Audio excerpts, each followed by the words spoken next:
We'll guide you through how to make a table of contents in Word. If you find this useful, then consider subscribing and liking the video. Here we are in a Word document, and so you need to go and add in a table of contents. We're going to guide you through this step by step. This can be a great addition to your Word document. It also allows people reading it to go and easily go and navigate to where they want to. Make sure there's full guide and don't go and skip anything, as otherwise you may go and miss an important part.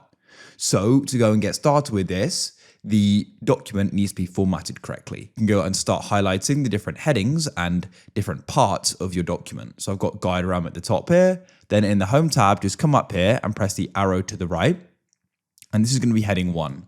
Now it will go and change the size of the font and also the font. So what you can do is go and then resize it, and we can go and change it back to the font that it was. Of course, you can go and change the color of it as well. Now what we can do is you can come and select the next one. Instead of heading 1, you can make that heading 2, and there's heading 3 and title as well. So you can go and use the relevant one that you need and format it to your liking. I've now gone through my document and set the headings correctly. Now what you can do is you can go and choose where you want to go and have your table of contents. I'll have it just here.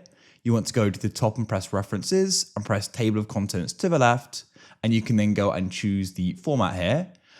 So I'll just go for automatic table 1 and I'll go and click on it. And as you can see, there it is. Click on it and you can then highlight it. And what you can do is go and make the font size bigger and of course change the font as well.